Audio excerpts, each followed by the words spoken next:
नमस्ते आप सभी को।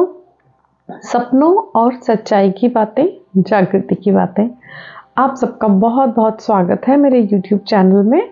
और हमारी आज की कहानी है मृत्यु का भय। तो ये कहानी है राजा परीक्षित का, जब वो सर्प तक्षक से जो उनकी एक लड़ाई चल रही थी, तो उसी में से एक छोटी सी कहानी है मृत्यु का भय। तो क्या होता, राजा परीक्षित के 6 दिन बीत चुके थे और जो शुकदेव महाराज थे वो उनको श्रीमद् भागवत कथा सुना रहे थे। ऐसे सुनाते सुनाते उनको 6 दिन हो चुके थे।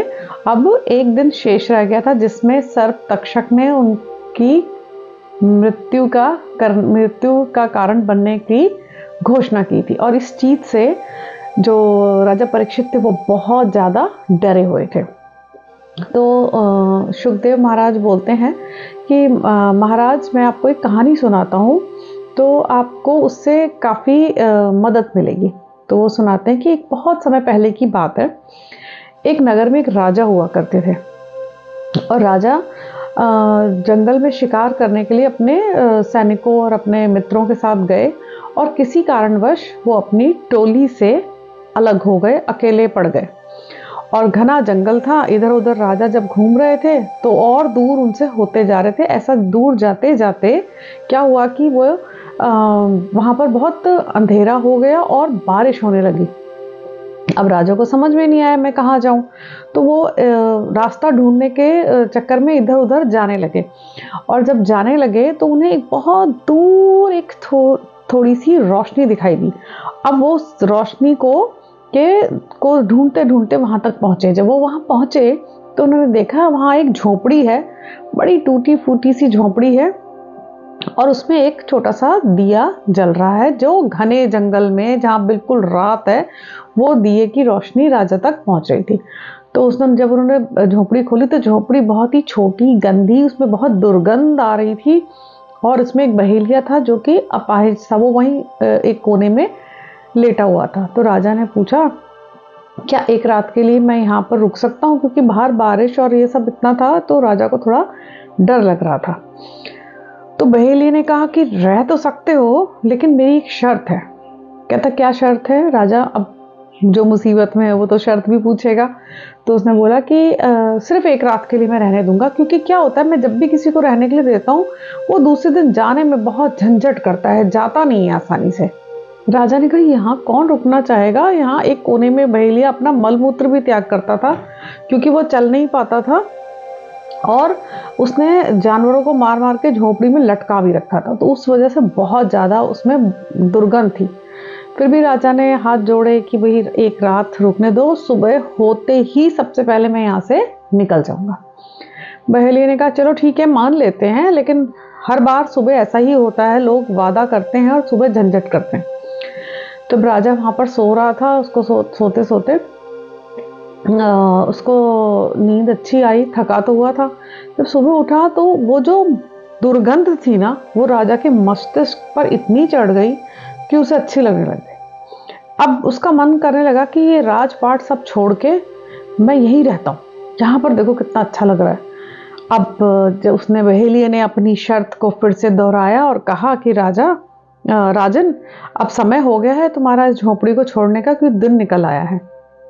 तो राजा कहता है, मुझे यहीं रहने दो ना, मुझे यहाँ बहुत अच्छा लग रहा है। कह रहा है, देखो मैंने पहले तुम्हें बोला था कि इस झोपड़ी में जो भी आता है वो पता नहीं क्यों यहाँ रुक जाता है और फिर जाने में वो बहुत झंझट करता है। तो मैंने तुमसे वादा लिया था कि तुम सुबह उठकर झंझट नहीं करोगे।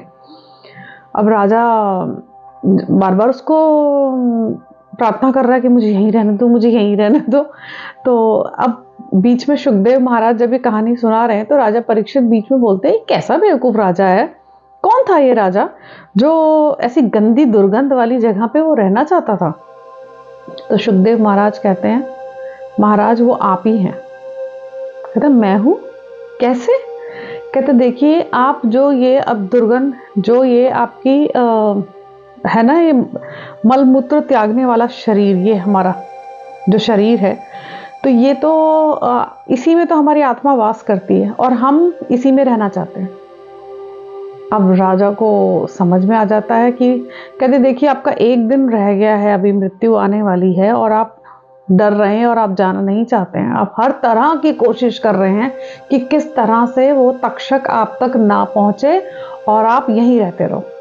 तो हुई ना उस राजा वाली बात कि आपको वो मलमूत्र, वो दुर्गंध, वो गंदगी सब आपको पसंद आ रही है। तो राजा उस बात को समझ गए और उन्होंने उसको सच को स्वीकार किया कि जो हमारा ये जो शरीर है, इसमें से जो आत्मा है उसका एक टाइम होता है, उसको वहाँ से जाना होता है।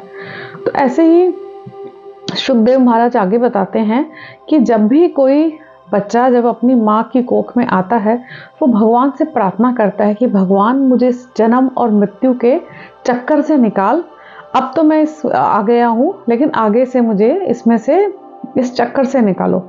और जैसे ही वो पैदा होता है, पैदा होने के बाद उसे भी उस राजा की तरह इस धरती की दुर्गंध पसंद आने लगती है। जैसे कि अब हमें पता चल जाए कि हमारा इतने टाइम बाद मृत्यु का समय है, तो हमारा भी मन होगा ये भी कर लूँ, वो भी कर लूँ, ऐसे कर लूँ, मृत्यु को कैसे टाल दूँ।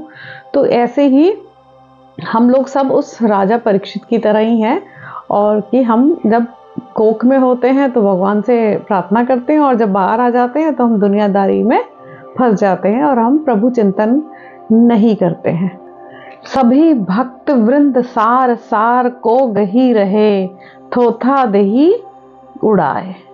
तो इसी के साथ मैं आप सबसे रिक्वेस्ट करूंगी कि आप अपने अच्छे कर्मों पर ध्यान दीजिए और इस शरीर पे ना लगे रहें, अपने अंदरूनी गुण को पहचानिए और उसमें अपना मन लगाइए।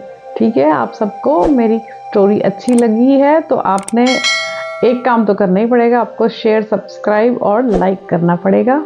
Thank you. राधे राधे आप सब।